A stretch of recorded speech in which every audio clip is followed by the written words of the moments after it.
Paz do Senhor, pessoal. Estamos aqui iniciando o nosso podcast Pode no Monte.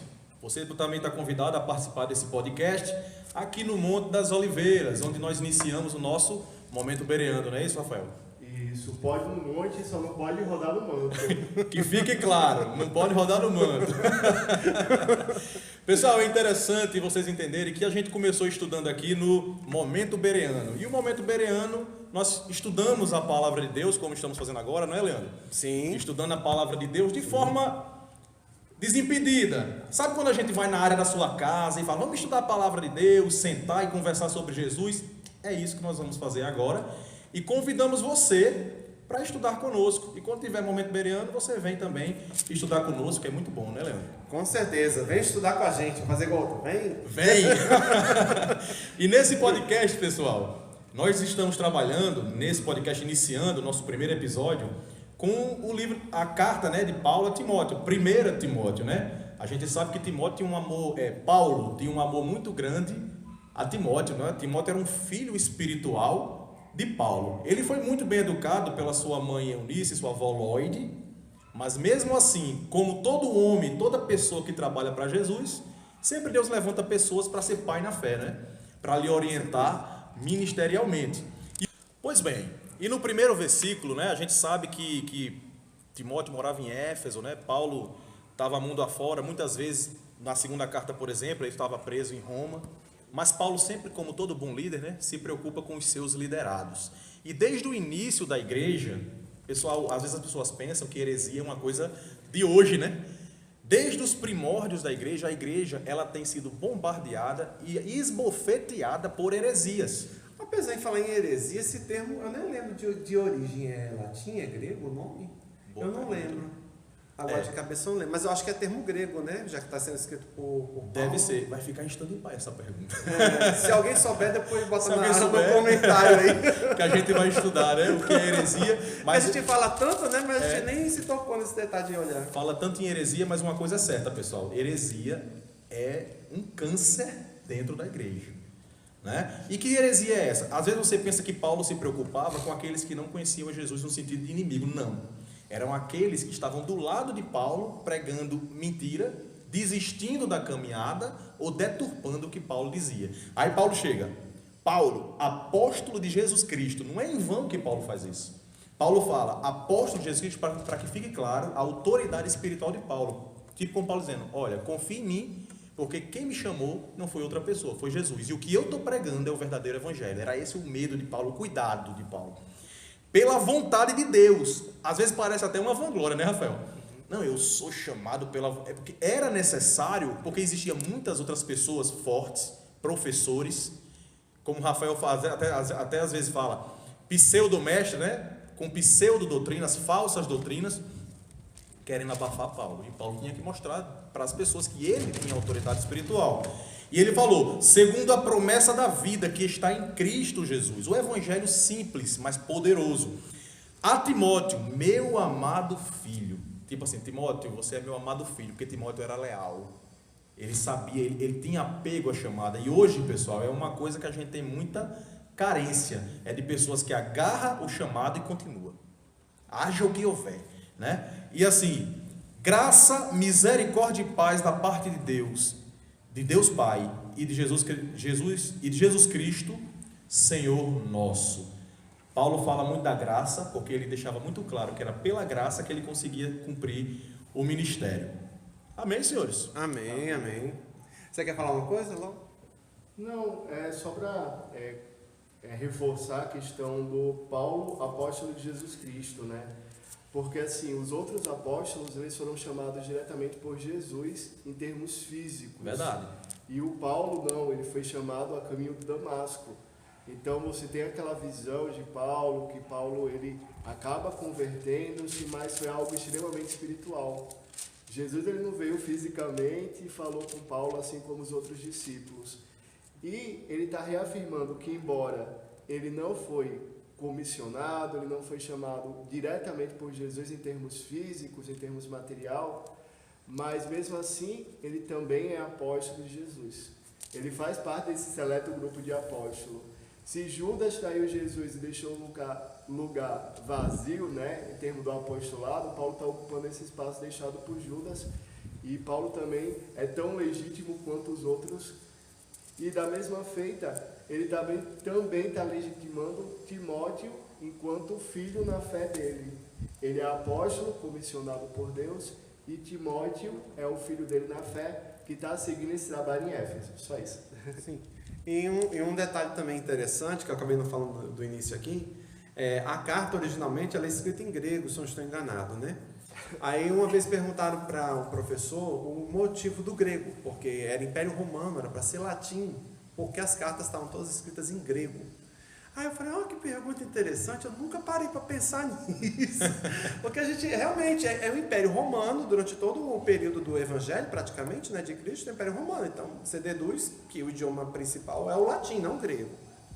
Mas aí o professor lá foi e comentou que o grego era a língua como se fosse dos pobres, e o latim era a língua dos ricos. Então quem era autoridade naquela época falava o latim, e os pobres falavam o grego. Verdade, já ouvi falar Aí isso. a mensagem de Paulo não é para os ricos, propriamente dito. Aí claro que ele evangelizava também, né, da mesma maneira, mas como as mensagens, a maior parte da população daquela época que estava ali falava grego, ou hebraico, ou aramaico, né, um desses três, então ele se focou mais no grego. Então as cartas a Timóteo tiveram esse mesmo cuidado. Foram todas no grego também, para exatamente facilitar um pouquinho a vida de compreender o pessoal que está ali, né, em volta. Mesmo que haja alguém lá que fale em latim. Mas aí, devido à cultura grega estar muito espalhada naquela região, acho que até quem falava latim sabia o grego. Era o caso do próprio Paulo, né? O Paulo ele sabia o latim, sabia o grego, e etc. Só que aí, questão de uso, ele optou pelo idioma mais falado naquela época por todos os de baixa, digamos, não é baixa estatura, fica um negócio meio estranho. Mas os que têm os que estão ali abaixo da média financeira, podemos dizer assim, fica mais elegante. Pobres. E Paulo tinha um cuidado muito grande com falsa doutrina. Gente, não se faz igreja sem liderança preparada. Tem pessoas que são muito individualistas. Não, eu vou fazer. Não. Paulo, como todo bom líder, ele falou assim, como te roguei que ficasse em Éfeso. Ele não pediu, ele não mandou, ele falou, eu te roguei. Porque precisa de bons líderes para poder manter aquela doutrina sendo pregada. Paulo falou, quando parti para a Macedônia, que é a Grécia, para advertires alguns que não ensinem outra doutrina. Pessoal, desde o início da igreja, a igreja ela é tentada a se misturar com outra doutrina. E isso é muito fácil porque o evangelho ele é simples. Vez ou outra aparece uma pessoa querendo inventar a roda. Pessoal, o evangelho não dá para inventar a roda, ele é o mesmo desde o início. Como é que é tentada a heresia? Alguém vai chegar para você, que é piedoso, leva uma vida cristã responsável, aí ele chega na igreja e diz assim, rapaz, é a mesma coisa, você não cansa não de ser a mesma coisa, o evangelho é muito mais do que isso, isso é diabólico. Por quê? Ele quer te tirar de uma situação que você vem preservando em sua vida cristã sendo saudável. O que a gente não pode ser é hipócrita, ter uma vida dupla. Eu sou aqui uma coisa, lá na rua eu sou outra. É isso que a gente não pode. Mas se você tem uma vida de santidade, você precisa preservar essa vida. A gente sempre vai ser tentado. Você está bem, obrigado. Aí chega alguém, rapaz, o evangelho não é só isso não. Como por exemplo, os famosos que chamam no lugar de Jesus Yeshua. Não é? Jesus, os crentes estão há 2000 anos expulsando demônio em nome de Jesus. Aí chega alguém dizendo, não, agora você tem que falar Yeshua porque não pode, senão o demônio não sai. Inventando a roda. Então, pessoal, o problema da juventude de hoje é que muitas vezes elas se seduzem por novidades. E o evangelho ele é novo, sempre e eternamente. E era isso que Paulo queria que Timóteo fizesse. Timóteo, segura aí, o evangelho não é outro não. É esse daí. E eu preciso que você seja tipo assim, a minha voz lá, seja aquele que vai afirmar o ensino do evangelho verdadeiro. Agora tem um detalhe aí também interessante, você está falando de renovação, né? Sim. Eu fiquei analisando também um pouco do texto e analisando a questão do contexto deles aqui. Porque buscando renovação, digamos assim, né? O contexto mais ali maior, né? Aí eu falei assim, mas por quê? Porque se for baseado como você está falando, a Bíblia sempre está se renovando. Ela é nova, ela é sempre nova. Não, eu falo assim, É. o texto se renova, como diz a poesia, né? Se renova Não, a cada dia. Não, mas fala- é só poético. Mas falam errado, porque É, assim, quem se é só renova, poético. a palavra ela é nova a cada dia. Nós é que nos renovamos. Não, né? mas eu estou falando aqui no caso do Timóteo, porque no caso do Novo Testamento, literalmente é um novo. O novo. Um novo. É. Então, no caso do contexto do Timóteo, eu estou falando não do nosso. No caso dele, tem um sentido de novo realmente. Porque é um conteúdo que está sendo escrito para aquele momento, naquela hora, para aquele povo. Né? Ali tinha uma novidade. Né? Mas para eles, mas em nós. Será que isso caberia para nós também, essa Que novidade? sentido? Não, porque aqui no caso, eles tinham uma novidade física mesmo. Eles estão saindo do velho, Sim. aprendendo coisas novas, porque estão chegando informações novas para eles.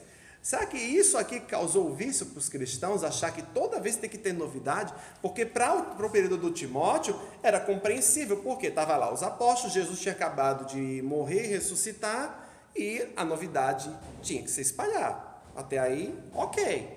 Só que isso se rolou durante 2000 anos. Sim. Né? Aí os cristãos de hoje se baseiam nisso para tentar trazer uma novidade, que não é novidade, né? Em cima do que já está consolidado. É verdade. Né? Agora, carnais. Porque Carnais. o espiritual, o evangelho já é boa nova, porque já tirou o fardo de cima dele. O carnal, ele não se contenta. Não. Ele precisa de novidade. É isso que eu estou falando. o carnal. Eu acho que sim. Acabou criando-se um tipo de vício, É. uma necessidade de ter algo novo. Isso. Né? Em cima do que já está consolidado. Agora a Bíblia, eu ouvi uma vez de um teólogo, que ele disse que a Bíblia já está completa para nós o suficiente. Por quê? Ela tem do Gênesis ao Apocalipse, ela tem até o seu fim. Ela está lá já com o seu final. Então, assim, não tem uma necessidade de você ter algo além do Apocalipse. Né? Não há essa necessidade de você, eu vou ter que buscar um texto para ser suprassumo maior, suprassumo é maior no caso, né? Maior do que esse contexto maior aqui que já está escrito por grandes autores, por pessoas que viveram Jesus, né? Aí eu fiquei analisando aquilo e falei, meu Deus, por que a pessoa tem essa necessidade sem precisão? Porque tudo que ele precisa está aqui. Verdade. Aí a pessoa não consegue se confortar com o que já tem em mãos. Não, eu quero mais. Isso aqui para mim não é o suficiente. Aí muita gente diz, deve ter sido daí que surgiu os apócrifos, né? Que muita gente pode citar, Apócrifos, né? né? Eu nunca sei pronunciar esse termo. Trava-língua. É o trava-língua. Aí eu acho que foi daí que surgiu, porque eles tinham uma necessidade de preencher o que eles chamam de lacunas, que eu não vejo lacuna em lugar nenhum, mas para quem escreveu via, né? Mas assim, eu não vejo essa necessidade. Eu acho que a Bíblia é completa, é sucinta, direta, objetiva. Ela é atual lá e é hoje também. É o mesmo contexto para mim, não mudou em nada. E ainda tem tanta coisa para estudar que a gente nem aprofundou. Aí o um pessoal ainda quer oceano. mais, meu irmão. O pessoal ainda quer mais, além disso daqui. Eu acho que não tem tanta necessidade, não. Eu acho que o que a gente tem aqui em mãos é o suficiente. Realmente é o suficiente. O Paulo até falou, a gente perdeu cartas, que eu até citei em outras vezes isso. Eu sei que Paulo perdeu algumas das cartas por conta das entregas, né?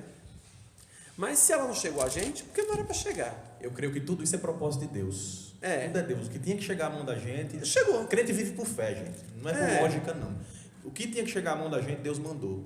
Não é, Rafael? O que você acha, Rafael, dessa ideia? Isso. Não é só para complementar também a informação. Tem uma passagem que fala, mesmo que um anjo vos entregue outro evangelho. Verdade. E Paulo ele fala que seja anátema. E quando ele usa esse termo anátema, que vem do grego, significa maldição. Então, às vezes a gente vê outras religiões, outras igrejas com livros, pseudo-livros, né, com outro evangelho de Jesus Cristo. A gente não vai citar que igrejas são essas por uma questão ética, né, para não expor. Teve muitos outros evangelhos, né, que não são canônicos, muitos outros. De Justamente. Estevão, se eu não me engano. E quando a gente tem uma questão da heresia, a heresia ela nunca vem algo absurdo. Ele vai pegar uma coisa que é verdade e vai camuflar com uma coisa que seja absurda. Então, ele vai começar com um sapatinho de lã. Ele vai começar... Sapatinho de lã foi ótimo. É igual jogar bola para cachorro, né? Você bota dentro da carne ali o veneno e mata. Então, Nossa, irmão mozinho. A heresia é isso.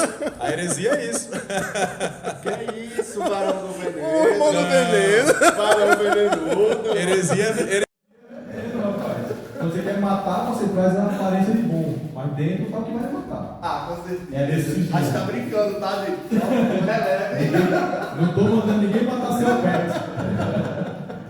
Só finalizando a parte da falsa doutrina, né? A gente tem que ter cuidado, como a gente tinha dito, acabado de falar, né? É sapatinho de lã. Então, se a gente não tiver cuidado, a doutrina chega na igreja, a gente vê até piadas na internet associando movimentos estranhos com religiões diferentes também. Às vezes a gente vê pessoas rodando, pulando, parece até o Roda-Roda Jequiti. E a gente vê pessoal falando, não, é a candomblé, não sei o quê. Candomblé, essa aí é nova pra mim, viu? Essa eu já ouvi. Eu não ouvi, não. Aí acaba muita coisa que não faz parte do nosso hábito, não faz parte da nossa liturgia, não faz parte dos nossos usos e costumes, adentrando por doutrinas falsas.